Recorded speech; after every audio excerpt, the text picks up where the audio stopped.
Om Sahana Vavatu Sahanao Bhunaktu Saha Viryam Karvavahai Tejasvinavadhitamastu Ma Vidvishavahai.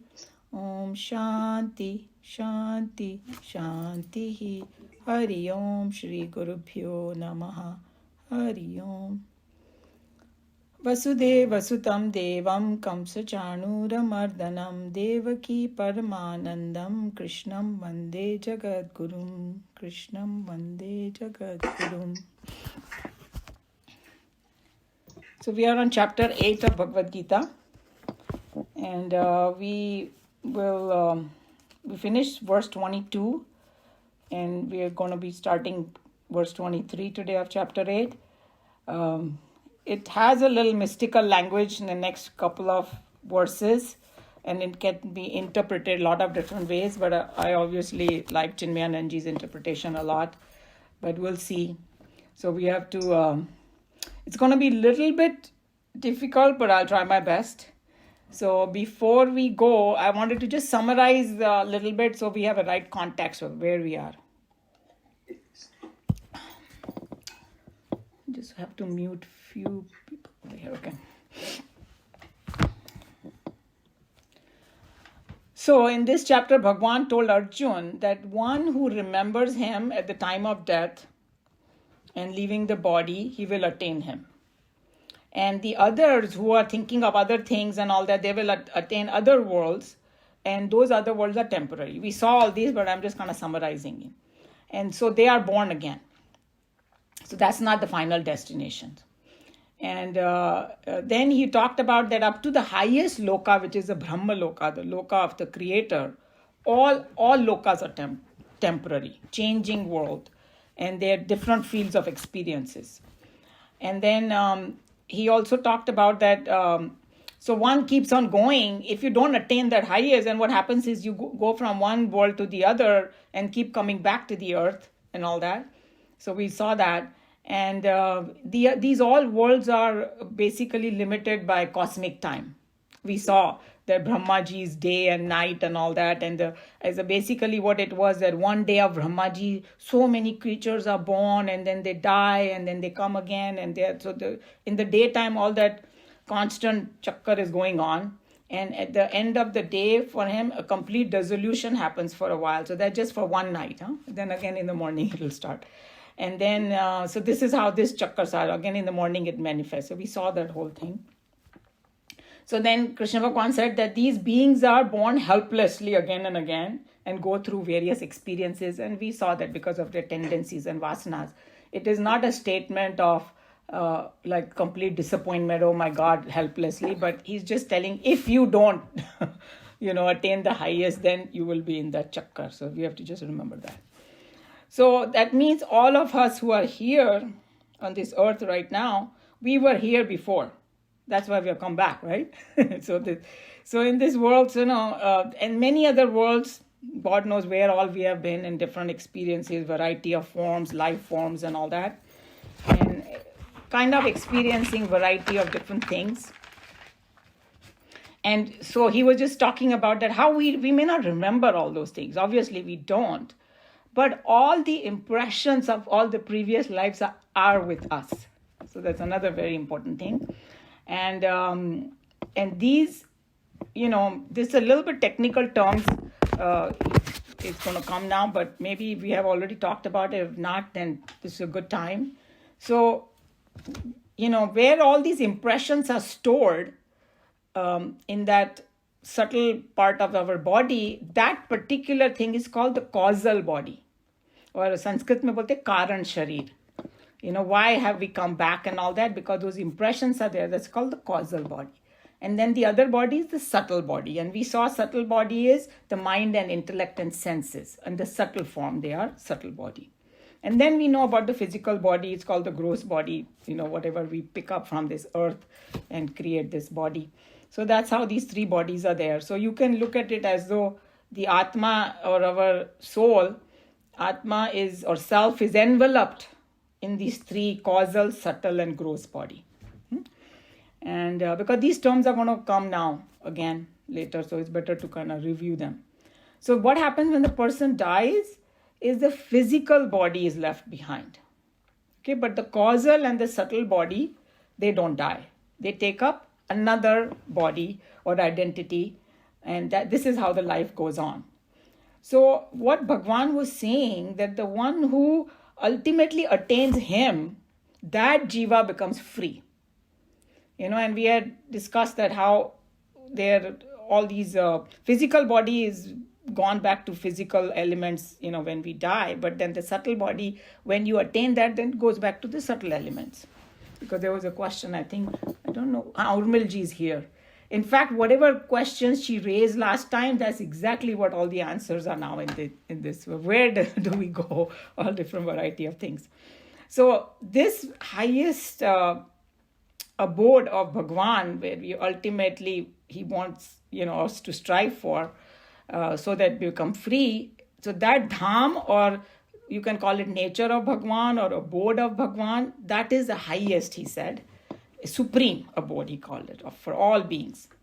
And he's saying that having attained that supreme, there is no more coming back to sansar. We have heard it so many times, like janam maran ke chakkar se chhoot jate hum log. So, and then how to get that? So Bhagwan said a very simple upay, he told, right? What did he, that verse that we did last time, that to attain that highest, you need bhakti, ananya bhakti, he said. Ananya bhakti is, no other, just bhakti. And we all know what bhakti is. So, and then how Swami Chinmayanandaji explained that love, when we translate bhakti into English, it's a little bit difficult, but anyway, love, it means identification with someone. When we love somebody, we identify with them. So here we are identifying with that highest. And then more we identify, more love we develop for the higher. And when the complete identification happens, that's complete love. That's when you merge the highest state. So, and then he brought out, Nikhilanandji brought out a very important point. He said that when love is there in your heart, that's when the ego gets dissolved. And your separate identity gets dissolved when you have love in your heart. Because any other thing is not going to do. There is some power in love, he was saying, that love has got its own power where you are ready to sacrifice something. In other marg and all that, like Gyan marg and Karma marg, itna easy nahi hai ego ko, dissolve karna. That when we do a lot of good karma, thoda ego fat ho jata hai, maine ye kiya, maine wo kiya. And then knowledge mein to bahut bada danger hai. More knowledge you go, the more big fat ego happens. So I know this, I know that. But bhakti is the only path where ego start getting dissolved. So I thought that he brought a very important point. And so he's saying that this unique nature of love, that anything dear to me also, I'm ready to sacrifice that. That's the power of this love. And then we know that even in the worldly sense, people, for the sake of love for the country, they will apni jaan bhi de denge. Jo martyrs वगैरह हुए हैं and all that. And so, and that's what it is. So that's what the unique capacity is. That was a very important point he brought. So that's why we have to develop this love for the supreme reality, and then the ego will start dissolving. And then he's saying that ultimately when the ego completely dissolves, that's another angle, right? How to look at what is identification. That's when you identify the supreme reality or God. And then also Bhagwan mentioned last time we saw that reality is the one in which the whole creation exists, the whole cosmos exists in that reality. And all beings exist in him. So this concept, it's going to come again in chapter 9, and we'll see in much, much more detail. And then the other thing that he gave the indicative definition of the reality, that this reality pervades everything. And it itself at that highest level does not have a form or a shape or a particular name. I mean, name is given Brahman and God in the purest form, whatever you want to call it, reality and all that. But obviously this supreme reality can assume any form that it wants. It has that power with the help of a Maya. And that last time, when Kamlaji was here, we were having that discussion that you cannot say God is only this or only that. God is both. God can have form also, and it is formless also. So we have to understand God from both sides. So, of course, you might have a preference. How you want to approach him can be different, you formless or form, but we have to accept that it is both. And so now what happens to, so if we saw that whoever attains that highest, there's no more birth for him and he is free from the sansar. But what about those who don't attain? Unka kya hota hai? So they are striving also, right? It's not like they are not.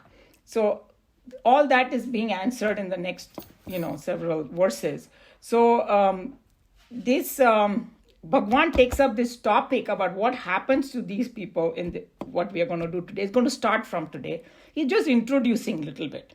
So we will just, try to understand it from all different angles.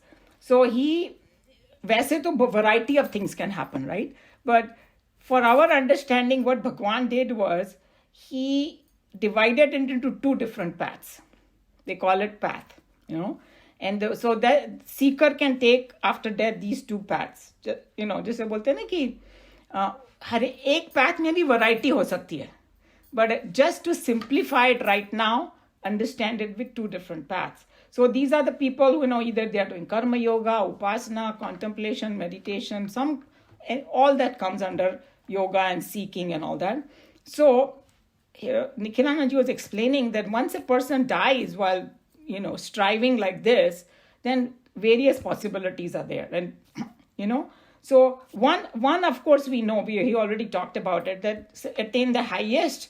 So if somebody dies remembering with Ananya Bhakti, he remembers Supreme with that conviction. Remember we talked about it has to be not just talking about it or something, or not just having some fleeting thought here and there, but complete conviction of oneness with Supreme. If you die like that, then as soon as the body drops, you are merging with the Supreme.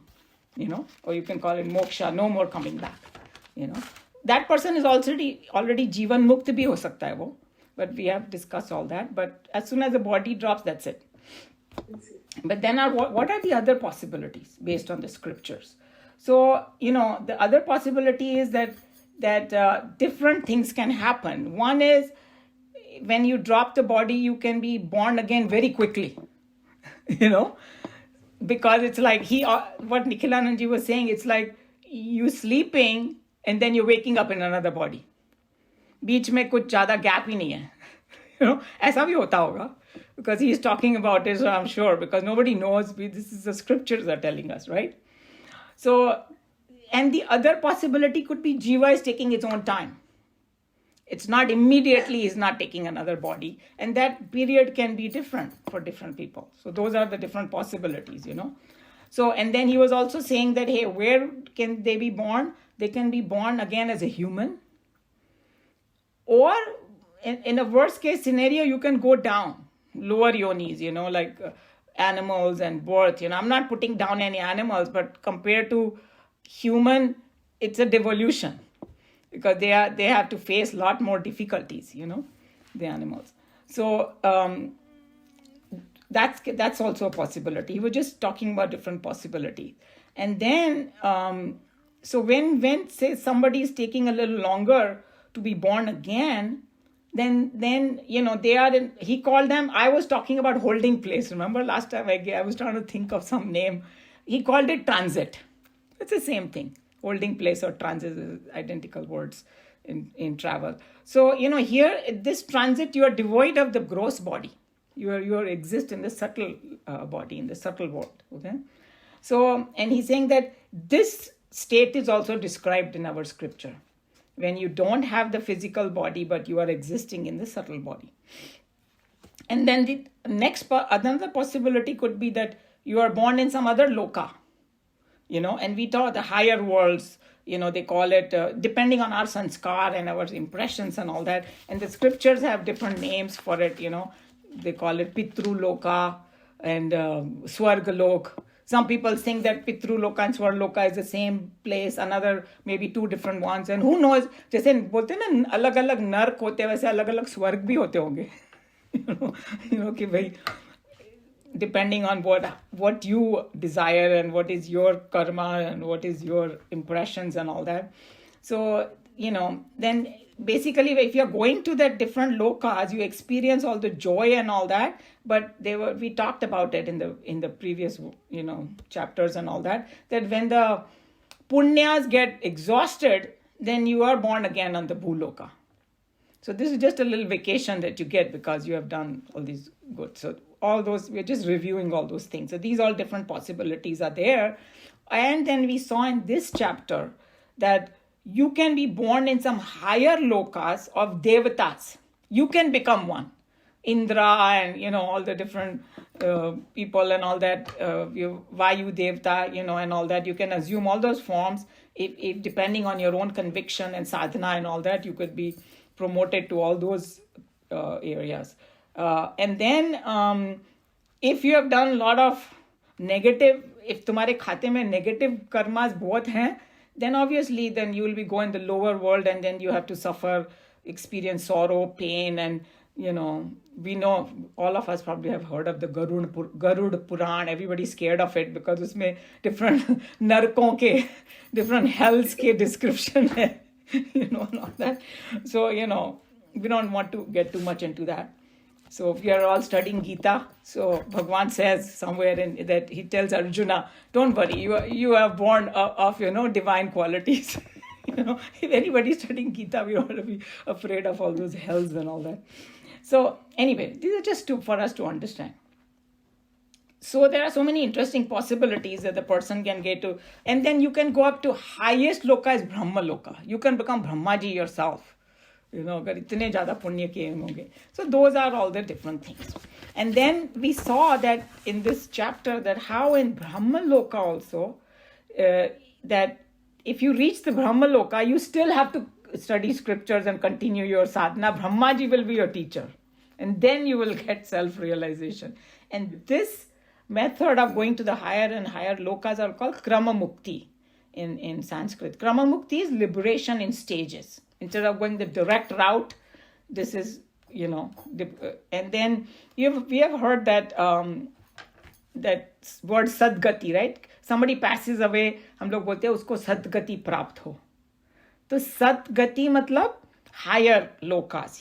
That we wish for that person that he keeps ascending to higher lokas, and then slowly gain liberation through that higher loka. So this is how, it is going to be. And so, as I said, that Bhagwan divided into two different paths. So what he called is, there is one path where you keep going higher and higher and you reach that self-realization. And then that's called the path of no return. You're not returning back to the earth. You keep going higher and higher. And the other one is called path of return. So, you're still more vasana thodi jada hai, and desires jada hai, and you are more connected to the body and all that. So then you will be अपना थोड़ा पुण्य वगैरह भी किया है, वो सब भोग वगैरह के वापस आ जाओगे. So वो return वाला path हो गया. Okay, so those are the two different paths he talked about. So this was a kind of a summary, and now we go to our verse. Any question or comment about whatever we talked about the summary? Everybody okay with it? Okay, I thought maybe Sushil ji had something. No, okay. All right. So I'm going to go to the verse now. Verse 23. Yatra kale tvanavrittim avrittim chaiva yoginaha prayata yanti tam kalam vakshyami bharatarshabha. So yatra means where. Kale, everybody has heard the word Sanskrit, kala. Usko time bolte hain. And Mahakal is someone who is beyond time, Shiva or Bhagwan. But यहाँ पर काले का एक और भी meaning है. Because I told you Sanskrit languages has many different meanings and depends on the context, and we need saints and sages to tell us what they mean. Here it means path also. Path. So काल का double meaning है यहाँ पर, time also and path also, and we'll see how. Tu is verily anavrittim. This is a very important word. Anavrittim means non-return. No return wala. And then next word is avrittim, return wala. So जो return होता है और एक नहीं होता है return. So cha is an, eva is even, yogi naha. Yogis, and we know who are the yogis, जो ये सब striving for higher. उसको योगी बोला गया है. It could be karma yogi, bhakti, upasana, or all of them together, whichever way you want to look at it. Prayata, departing or dying. The person who is departing or dying. Yanti, go to. Tam, that. Kalam, time. And then you can see path also here again. Vakshyami, I will tell you. He's telling Arjuna, I'm going to tell you where these people go. Hey Bharatarshabha. Bharatarshabha means supreme among the Bharat citizens of Bharat, you know. So he's addressing Arjuna. So psychology over here is, hey, you should strive for the highest because you are the best among the Bharatas, you know, encouraging him so much. So that's what, and we'll see what Nikhilanandji brought some points over here with this. Okay, so as I was saying that this word prayata, yatra kale, prayata word is a time when a person dies, kala. That kala is time, and as I said, it also means path. So what he's saying that, sorry, somebody saying something? Okay, never mind. So in the following verses, he's going to show the two different paths. So he called this path of light. These are symbolic words. So don't take if we take a literal meaning, it will not make any sense and it will be very confusing. So just remember that, because as we go to verse 24, 25, you will see. एक को बोला गया path of light and एक को कहा गया path of darkness. And here try to connect this light with more like knowledge and darkness with ignorance. That may be much better way to look at it. Then we will understand it better. So, and obviously that all these are presided by their own deities of time and all, we'll see. But it's a symbolic language, that's why. So Bhagwan says in this verse that I'm going to tell you about these two paths. And he says that having gone, there are two paths, mean one path is having gone on it, you don't return. And so path of no return, and that is anavrittim. And avrittim means when you will return, come back. Okay. So he says twofold path. He talked about, like I discussed. And then he was just saying, Nikhilanandji was saying that all the seekers are different levels of sadhanas, right? That's why now here we are talking about the group of people who have not, which are majority of course, who have not attained the highest. एक तो जाए जिसको self-realization हो गया, उसका तो हो गया. He doesn't have to worry about these two paths. हमारे जैसे लोग, we have to worry about these two paths. So so we can take one or the other. And that will depend on our own level of karmas and upasana, what we are doing and where we are. So depending on that, it will be whether this path is of no return or of return. So this is what great revelation in our scriptures is. So what he was saying, very important point he brought up, Nikhilanandji, because it's like in the end, people will have some doubt, some people, not all of them. Hey, is there reincarnation is real or not? Does something remain after that or not? Or what happens and all that? So he was just saying that on this earth, when we are right now, all of us, if you want to understand something on this plane, we need our senses, mind and intellect, right? With that, we understand everything. But death ke baad kya hota hai? Nobody knows, because these instruments are not useful to find out about there, right? That's why we need the help of the scriptures to realize what this truth is, because from what people who have gained that highest, because we know that the person who reached the highest state while living, they are connected with the entire cosmos, right? That's why they have answers to all the even worldly problems. किसी saint के पास चले जाओ, तुमको अलग अलग psychiatrist के पास जाने की जरूरत नहीं है, उसके पास सब आंसर तुमको मिल जाएगा because he has this experience, So he was just saying that just like in our own world also, for many different things, for knowledge, we rely on other people's experience. We don't know, And he gave a very simple thing about atom. We all have heard that atom is there, and it's the smallest thing, and then there are electrons and neutrons and all that, and they're going around, and the nucleus is there, whatever, But none of us have seen it. At least I have not. Maybe some scientists may have seen it, something. I have not seen it. So if I have not seen it, or many of you, I'm assuming, have not seen it, then we rely on the textbooks. We rely on the other people's intelligence that, hey, they have done the experiment, they have put it in there, and now they have concluded. So it has to be true. Because sometimes people doubt the scriptures. That's why he was giving these things that, hey, these are the people who have experienced something. So he's saying similarly about life and death. We cannot understand that because even this particular scientific method that the scientists use, techniques and method don't apply there, unfortunately. You need something beyond only, because he's saying because there is no instrument to trace the movement of the jiva after he dies. कि भाई कोई secret hidden camera है कि कहाँ जा रहा है. It's not possible, because we don't have that capacity over here to do that, So he's saying that what Shastras tell us, that there are different planes of consciousness, okay? And then, now how do we believe that? So he gave a best example, which everybody will connect to.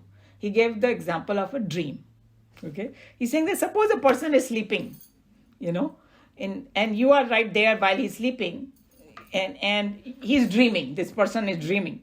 So if you're looking at his body, you won't even know कि वो dream कर रहा है. Right? You can test his blood pressure, उसका heart beat, ये सब का instrument है तुम्हारे पास, लेकिन वो क्या एक्सपीरियंस कर रहा है ड्रीम में, ये कोई इंस्ट्रूमेंट नहीं बता सकता तुमको, right?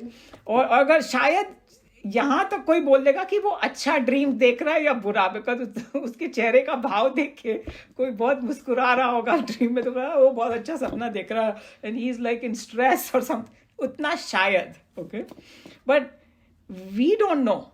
So what has happened to that person who's dreaming? He's gone in a different plane only.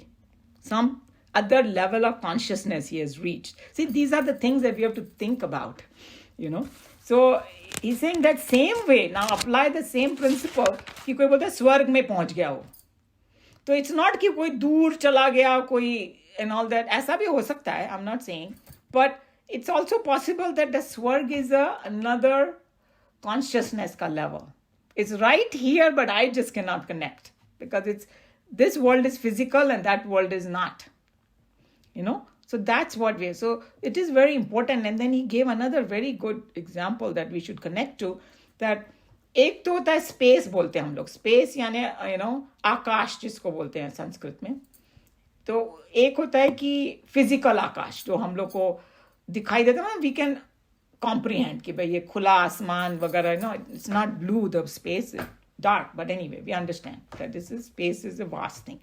He's saying the other one is mental space, इसको चिदाकाश भी बोलते हैं. So mental space बहुत vast होती है और हर एक की अपनी अपनी होती है. And I was thinking about, I don't know much about iCloud and all that, but something like that कि सबकी अपनी अपनी दुनिया है and you are not clashing with each other.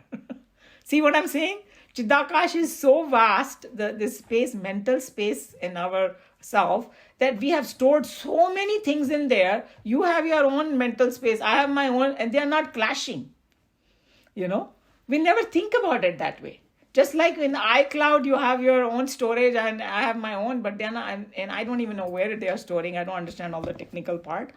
So all these things that we have to think about, these different planes of consciousness. So when a person dies, it goes in a different plane of consciousness. And we may not experience that in this physical, of course. But now I was going to say, because of the way internet and social media and all these things are, there are people who experience the different planes. And they are called the mediums and they are called clairvoyant, or जिसको बोलते हैं sixth sense किसी के पास होता है, who can connect to these people, all the other Jivatmas. I have heard them. Whether you believe it or not, that's up to you. But that also has come out. But anyway, besides that, suppose if you don't even believe them, but we have to rely on the scriptures. So he was just bringing that point up.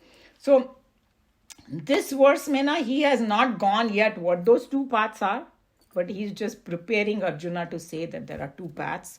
So that's where it is. Any question or comment?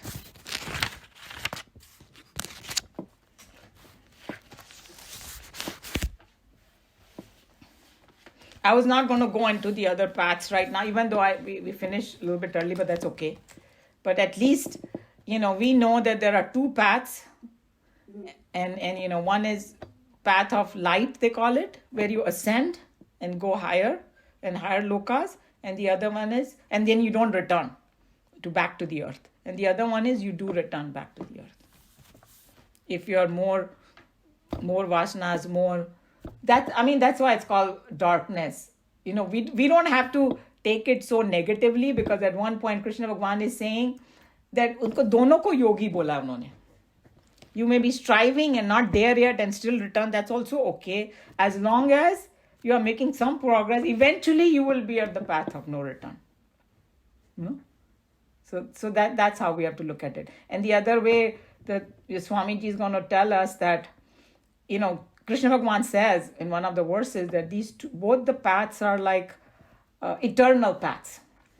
But the path of return can be ended. It's just like they say, knowledge and ignorance, usko bhi eternal, but you can end the ignorance and become knowledgeable. Like that, we have to look at it. So, any Urmilji, did you get a little bit of your answer through this from your last question? I can't hear you. You have to unmute. Sorry.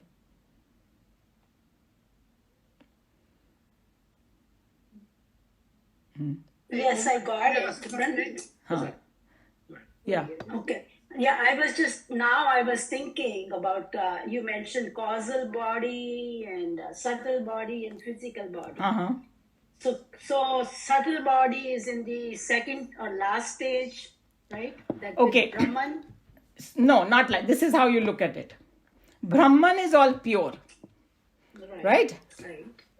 As though it is enveloped by the three bodies. That's how to look at it. Usko sheaths bhi bolte hain. So causal body, the word causal means something that causes you to take birth. तो कारण शरीर, उसका हिंदी में कारण शरीर, संस्कृत में कारण शरीर बोला. कारण क्या है कि हम लोग ने ये यहाँ पर धरती पे जन्म लिया. हमारे जो इम्प्रेशंस है ना, वासनास दे कॉल इट, डिजायर्स बोलो, वासना बोलो, उसकी वजह से हम लोग ने ये दिया. So that is the causal body. And then causal body की वजह से ना फिर mental body होती है. Mental body is mind and intellect. Because उस desire, उस वासना को express करने के लिए हमको medium चाहिए. तो ये mental body create होती है. फिर mental body को से physical body create होती है. Because further उसको experience करने के लिए.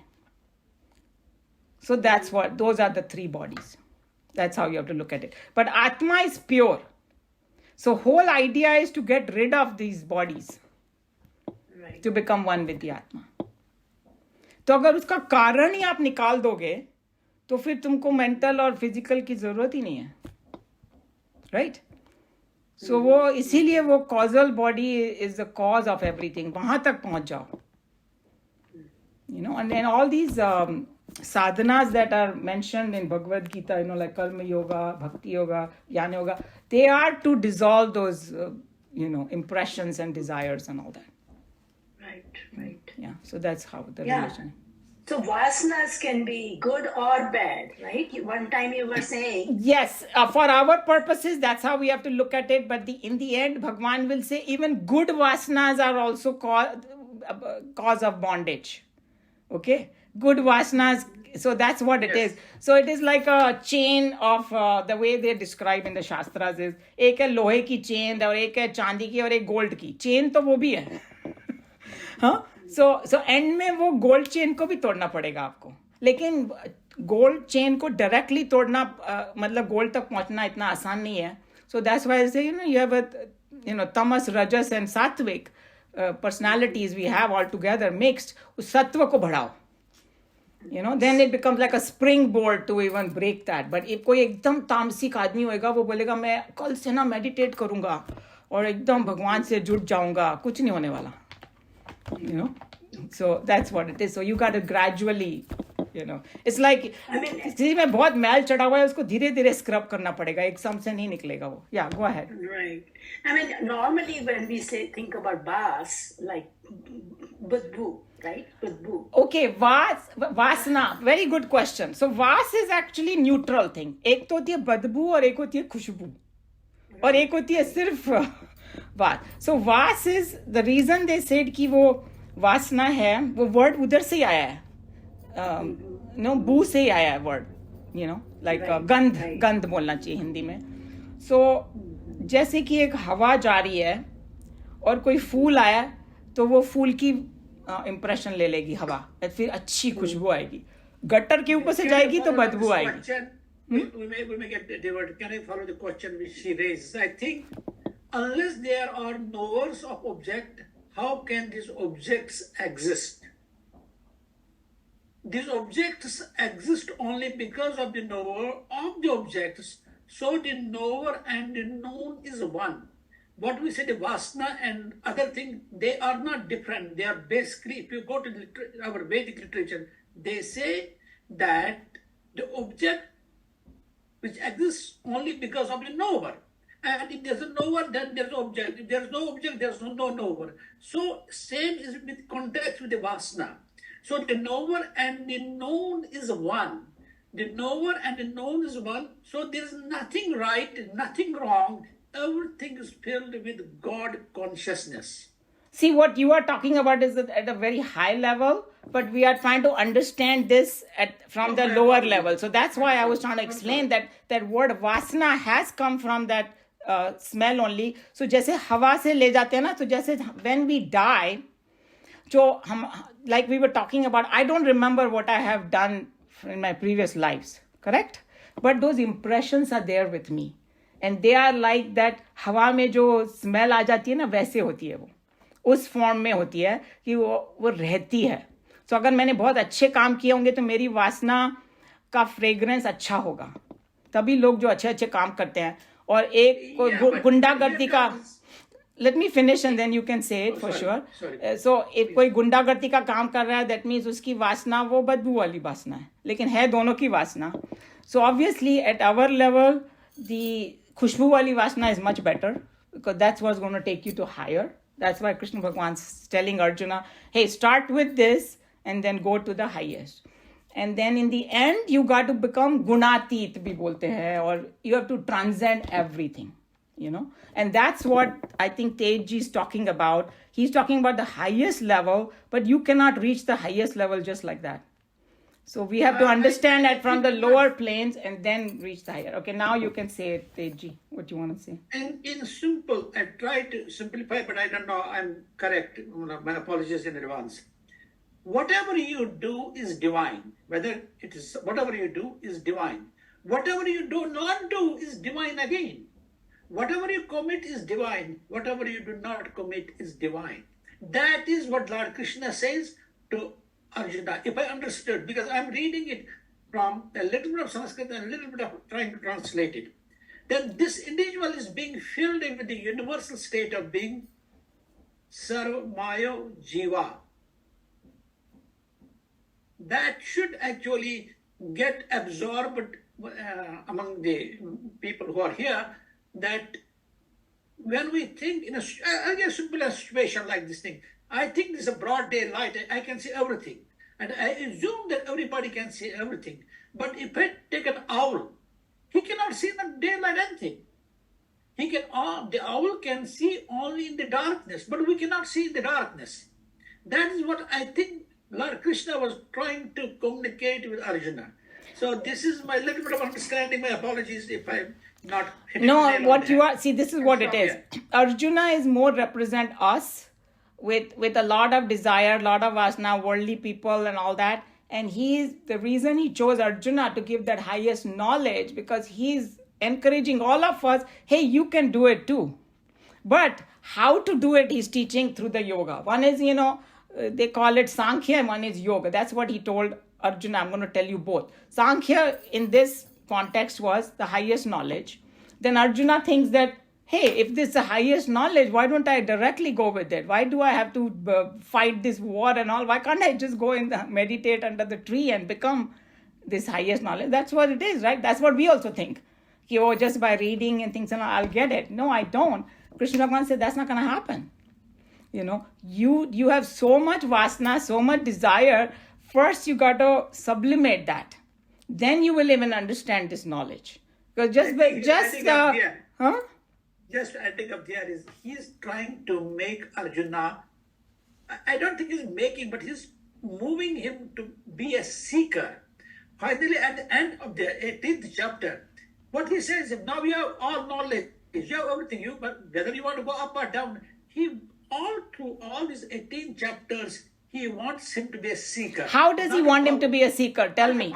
No, tell me how he wants him to be a seeker. First, he asked him that, hey, which one is better, right. Karma Yoga or Jnana Yoga? He said, for you, it's Karma Yoga. Because everybody wants to go straight to do the PhD. But if we have not even done... that is what he wants. Yes, that is a seeker. It's my desire could be for seeker, but I may not understand even the alphabet of seeking right now. S-E-E-K. So how do I... I'm sure what I feel. Yeah. As I said in advance, I maybe don't take my thing seriously. This is what I felt I shared. No, you are right that in the end, that's what we need to be. But to get qualified to become a seeker, we got to go through some process. No, you don't need to be you don't need any qualification for a seeker. That is your following. See, I'm only talking about what Krishna Bhagavan is telling Arjuna. If somebody thinks that they are already a seeker, by all means be, no problem. But Krishna Bhagavan said, "Aham Brahmasmi." We are the manifestation of one. Okay, just because I say it, Aham Brahmasmi, do I become Brahmasmi? Aham Brahmasmi? That is where he initiates. That is where we initiate everything in the world. I am the manifestation of the one. Okay, just to come to the basic of Bhagavad Gita, so that we don't get sidetracked. Okay. He talked about the highest... Let me stop it here. So my apologies. It's okay. I like whatever commentary you are giving, I like it. See, this is what it is. That in every chapter, end of it, we say, the sentence that we say, end of every chapter, and that will clarify everything what Bhagavad Gita is. So we have a context. Because whatever you are bringing up, other people might have the same question. So like this chapter, it says, Om Tat Saditi Srimad Bhagavad Gita Su Upanishadsu Brahma Vidyayam Yoga Shastra. That's the end of every chapter. Is right. Yeah, so then Upanishadsu means it's a nichod of the Upanishad. So that we understood, right? He's telling it's a nichod. Yes. And then Brahma Vidya is that highest knowledge that we are talking about. That this is my goal. I want to reach there. Aham Brahmasmi. True.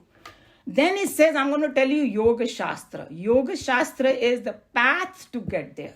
मैंने गोल तो बता दिया कि भाई ये है कि भाई चांद पे पहुंचना है, तो मैं खाली बैठे बैठे तो नहीं पहुंच जाऊंगी, किसी को बताना पड़ेगा कैसे जाओगे तुम, क्या क्या साधना करनी पड़ेगी. सो वो योग शास्त्र में वो तीनों योग आते हैं, कर्म योग, भक्ति योग और ज्ञान योग. There are some people who are born already in a sattvic mode. So then they don't have to worry about karma yoga and all that, because वो जो भी काम करते हैं वो कर्म योग में करते हैं, right? Because they are already evolved people. And then they say, you know what, I don't want to get into this संसार, मैं तो सन्यासी बन जाता हूँ. There are people 10 साल की उम्र में भी सन्यासी बन जाते हैं, तो ऐसे भी लोग. And then उनमें भक्ति भी बहुत होती है. When there are other people, who suddenly one day they say, hey, what am I doing today in this world? I want to learn about God. तो उनमें कुछ जागृति आती है and all that, and they want to. How do they go? So they are the people, they have to start first. Hey, am I doing my action in the karma yoga mode or not? Then they have to learn how to do with the surrender to God, फल को त्यागो, काम करो, ये करो, जो भी हमने ना डिटेल में पढ़ा chapter 3-4 में. And then while कर्म का करते when I start doing in karma yoga mode, all my vasanas थोड़ी क्षीण होती जाती है. तब Gita वो told that- knowledge Yeah, that seeking will become fruitful. So that is the path in Bhagavad Gita. So this is how it is. And the reason he chose Arjuna, because Arjuna represent us. And very interestingly, Urmilji, whatever question you had, that's what is being answered. Because वही होता है. जो हमारे question है, वही अर्जुन के question होंगे. So through Arjun, he is helping us. And then you can be at different stages of the evolution. So you pick up from where you are, it's the right. But because there is a conversation between Arjun and him, when he tells Arjuna, hey, karma yoga is better for you. इतना categorically उसको बोल दिया एकदम clearly. इसका मतलब ये नहीं कि सभी के लिए है, वो अर्जुन के लिए. अगर तुम अर्जुन की कैटेगरी में हो तो तुम्हारे लिए वो है. If you are already advanced in your seeking, by all means go and meditate under a tree like Buddha did. Okay? And you will get it. I think we were living a recent example of Ramakrishna Paramahansa. When he was sitting with his disciples, and he will frequently go to the kitchen and will say, Mrs. Ramakrishna, give me food, give me food. And she will say, you are a yogi. Why you worry about food? And the answer was, I have to sustain myself. So, separating out karma yoga, jnana yoga, raja yoga is a state of mind. It is not three different things basically, which Geeta also says. Once these three things merge, just like you take a high school small student, when you put him in a kindergarten, what we tell him? Learn A, B, C, D. Once starts composing, goes higher and higher, and then he reaches to a stage where you don't have to push him to learn the orientation of his words. Then orientation comes, and that is finally what they say moksha, absolute awareness. I think that is what Geeta takes, as if I understood well. Anybody else has any other question? Yeah, take Geeta. Umaji is telling the same thing, like for people like us. I mean, obviously you are much more advanced, right?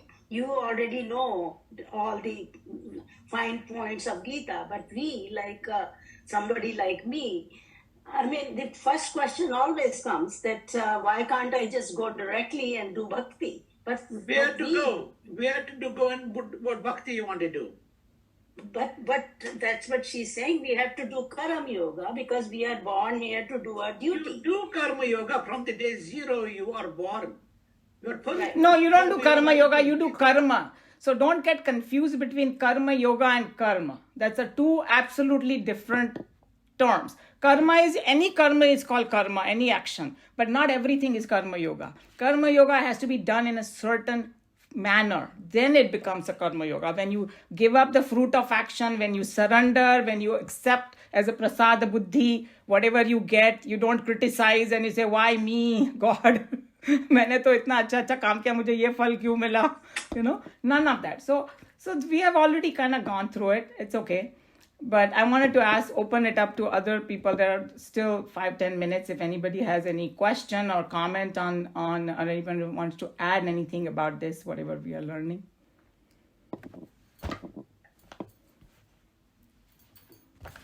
So one comment I have is really, you don't do anything. You let it happen. Mm-hmm. And when you listen to this, you know that, oh, this is what I am. So I don't think you can force yourself to do one or the other. It happens by itself. It's like, it's a gradual process. And the human being को सिर्फ वो capacity दी है भगवान ने कि भाई हम अपना climate of our mind we can change. बाकी जो animals हैं वो लोग बेचारे बड़े they are programmed life. That's how what Chinmyaనంद used to say. Like the जो मकड़ी है वो वही जाला बना रही है million years ago या now.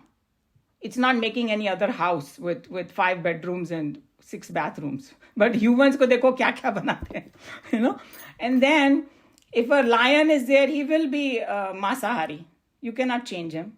And a cow is there, she will be a shakahari. But a human can go either way.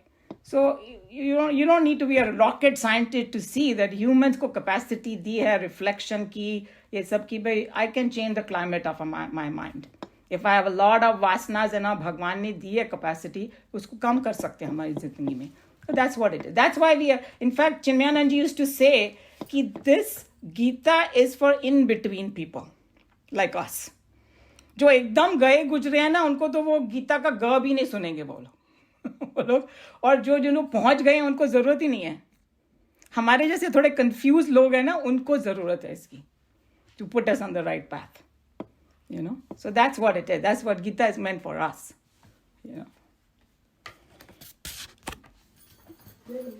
So with that, I'm going to close Bhagavad Gita. We'll go to our Upanishad.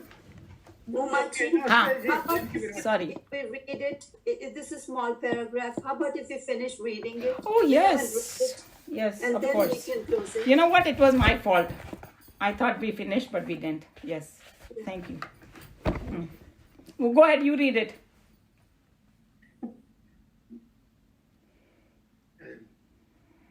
Now at what time path departing, yogins go, never to return, as also to return that time path. I will tell you, O chief of Bharatas.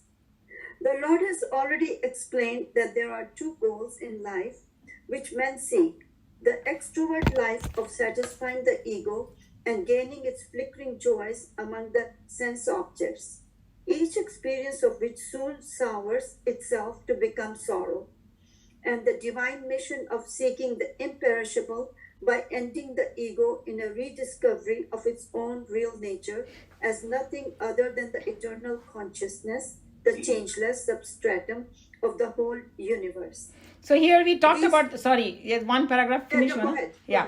So two goals in life. One is extrovert life, means too much vasana, too many desires and all that. And other, hey, I want to know that Brahman. So we know that. Those two different, yes. These two goals, it has been indicated, differ from each other inasmuch as the former ensures a return again to a finite embodiment to live the consequent egocentric life of limitations, and the latter promises a goal, having reached which there is no return. The realized one comes to experience and enjoy the infinite beatitude of the bliss absolute as his own real self. So he's just talking about this paragraph ended here? No. Go ahead. Yeah, it ended. Okay. Yes. So just, because not everybody has the book. So he was just talking about if there are two different goals, then obviously, one is you reach that highest. So that is that point of no return. You keep going and reach that. And the other one is you keep experiencing the same kind of world again and again, similar. Yeah. I guess he's going to elaborate how the first one, how you reach, some go to the Brahma Loka and all that. I guess in the different, is he going to do that? Yes, so एक को ascending बोला गया है, तो फिर you go, keep going and you are not returning. Another one is, थोड़ा सा enjoy करके फिर से तुम्हारी desire अभी बहुत भरी हुई है तुम्हारे अंदर. You want to come back to the earth to experience this or that or whatever, so you'll come back. So he will elaborate on that. True. Yeah, yes, that's all. Yeah. If thus there are two goals to be gained, there must necessarily be two different paths guiding the two types of seekers to their respective destinations. In this stanza under review, the Lord promises that he will explain to the chief of the Bharata family both the path of return and the path of no return. So as I said, in this verse, he's just kind of giving him a hint that there are these two paths, and best of Bharata is Bharatarshava. He's encouraging him that he's just indirectly telling him you go for the highest. Yes. There is a pun on the word kale used here. It shows both the time of departure and the path pursued by the different types of seekers at the end of their present manifestations. So here, as I said, the word kala is used as a two different meanings. One is a time of death, then what path he takes, and path ko bhi kal yahan par bola gaya. Just like the word gati. Gati is goal. Gati is also the movement towards it, also called gati. So it's like same way. Okay, the last sentence. The path pursued by those who have no return is as follows. This is for the Next verse, he's going to talk verse. about he's going to tell us what is the path for the Yes. highest. That's what he's going to say. Yeah, good. Thank you so much, Meena ji. I completely slipped my mind that we didn't read. It was a small one. No, so it was good. that's- Perfect. Anyway, finished. yes. Okay. So any question, burning question before I close Bhagavad Gita here? Okay.